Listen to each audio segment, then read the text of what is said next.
Myriadan, les égrégores. Les égrégores, fermez les yeux, très chers, et regardez le ciel. Plongez dans un monde de création qui vous est propre, car vous y retrouverez vos enfants. Depuis la création de cette planète et l'arrivée d'éléments de vie conscients, vous avez généré des croyances et influé des émotions au sein même de ces pensées. À chaque fois, vous y avez déposé votre signature énergétique unique. La joie, l'amour, la possession, la colère, la peur, la trahison, la déception, autant d'émotions et de sentiments porteurs des codes de la création. Lorsque vous exprimez une colère par exemple, vous créez en vous une graine énergétique qui, si elle n'est pas comprise et pacifiée, est libérée dans les éthers de votre planète. Cette graine est attirée irrésistiblement par les énergies similaires, et de graines en graines, un égrégore se forme, tel un corps humain se positionnant principalement sur ses réflexes. L'égrégore est un amalgame de graines sur un thème commun, tel la haine ou la peur.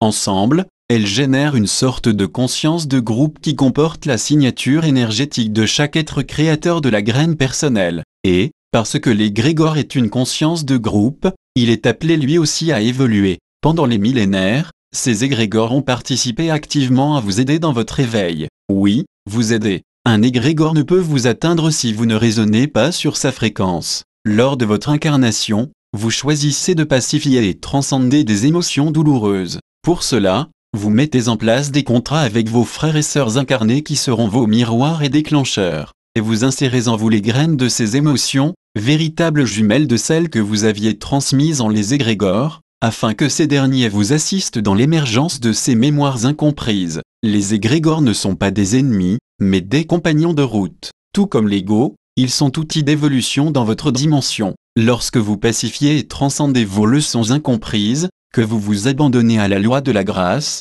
ces égrégores restent actifs car ils disposent toujours de votre signature énergétique. C'est pour cela que vous continuez à les ressentir, même si les pensées et les émotions ne vous appartiennent plus. Vous restez en syntonie avec vos enfants, les graines. Depuis que l'ouverture à l'ascension a été accordée, ces égrégores ont reçu le signal de leur évolution, de leur retour à la source, et elles ont besoin de vous, car le retour à la source passe par le portail solaire du cœur. Déjà plusieurs travailleurs de la lumière et de la transparence accueillent dans leur amour inconditionnel les égrégores qui le souhaitent, et leur ouvrent leur portail christique. Cette action désintéressée offre à l'humanité et à la planète l'épuration des éthers. Ils sont peu nombreux en rapport à la potentialité de la masse de lumière qui s'est incarnée sur votre magnifique planète. Vous n'avez pas à attendre de vous sentir meilleur ou ascensionnant, mais, christique, vous avez tous en vous de l'amour, et ainsi les clés de votre cœur. Et mettez simplement l'intention d'offrir le portail de votre cœur aux égrégores souhaitant leur retour.